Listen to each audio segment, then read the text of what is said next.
Okay, hi guys, good morning. How are you today? I hope you're fine. Okay, for today, saya Marianti Manulang. For today, I will explain about identify the appropriate application for e-learning.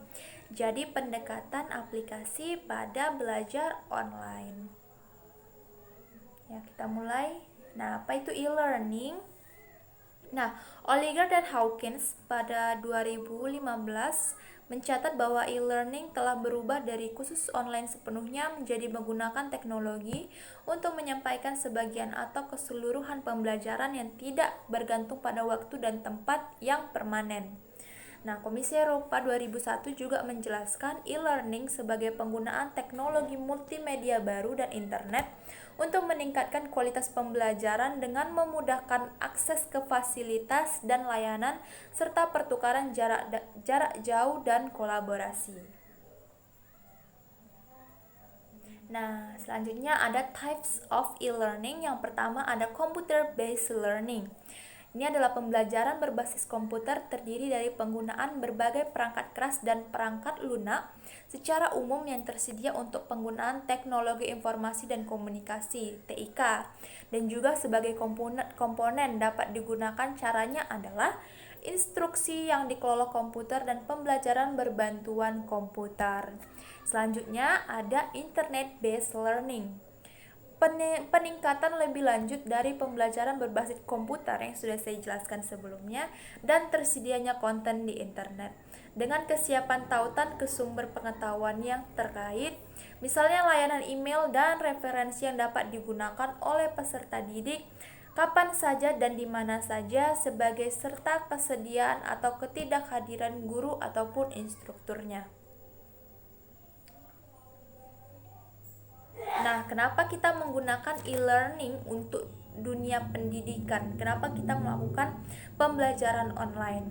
Nah, dengan cara menggunakan e-learning ini, penyampaian materi pembelajaran dan penjelasan dibagi antara metode pembelajaran tradisional, metode e-learning di ruang kelas, dan online tanpa partisipasi pembelajaran tradisional ataupun partisipasi di kelas. Nah, dalam bentuk penggunaan ini, e-learning bersifat total sehingga terdapat kemandirian yang maksimal dari para peserta didik ataupun siswa.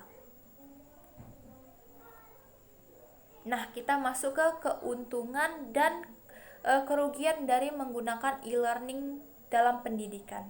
Kita masuk ke keuntungannya dulu. Yang pertama, memberikan waktu dan tempat yang fleksibel dalam memulai pembelajaran. Yang kedua, e-learning memudahkan peserta didik mengakses dan memperluas cara mendapatkan informasi yang lebih besar. Selanjutnya, e-learning tidak menghabiskan banyak uang karena peserta didik tidak harus memulai perjalanan untuk memperoleh pengetahuan. Nah, apa kerugiannya? Yang pertama, e-learning sebagai metode pendidikan membuat peserta didik mengalami kontemplasi atau keterpencilan, yang berarti kurangnya interaksi ataupun relasi antar sesama siswa. Nah, oleh karena itu diperlukan inspirasi yang sangat kuat serta keterampilan manajemen waktu yang baik untuk mengurangi efek tersebut. Yang kedua, karena teks penilaian dalam e-learning menggunakan proxy, dalam hal ini di Indonesia kita menggunakan aplikasi, maka akan sulit bahkan tidak mungkin untuk mengontrol atau mengatur aktivitas buruk seperti menyontek antar siswa. Yang ketiga, e-learning juga mungkin digunakan untuk pembajakan atau plagiat yang cenderung oleh keterampilan seleksi yang tidak memadai serta kemudahan untuk menyalin dan mengcopy. Plagiarisme itu tadi. Nah, kita masuk ke aplikasi-aplikasi yang bisa digunakan selama e-learning. Yang pertama ada Sevima Enlik.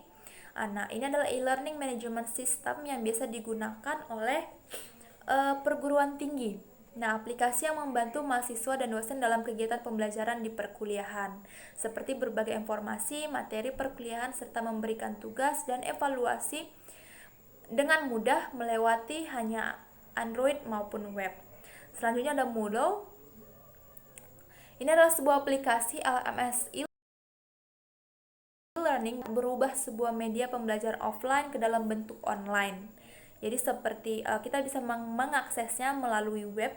Nah, aplikasi ini memungkinkan siswa masuk dalam ruang kelas digital untuk mengakses materi-materi pembelajaran. Nah, selanjutnya ada Google Classroom.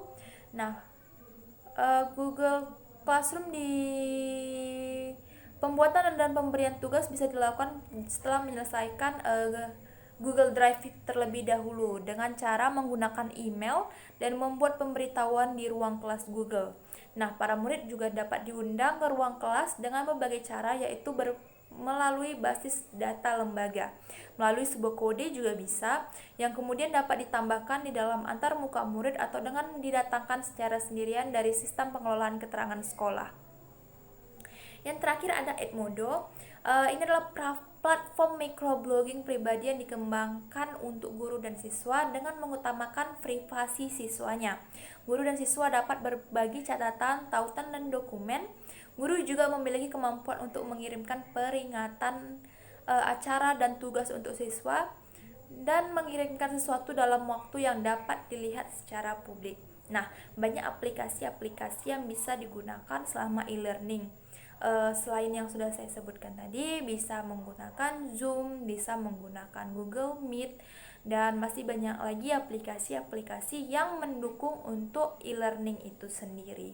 Nah, itu yang bisa saya jelaskan tentang pendekatan aplikasi yang digunakan untuk e-learning.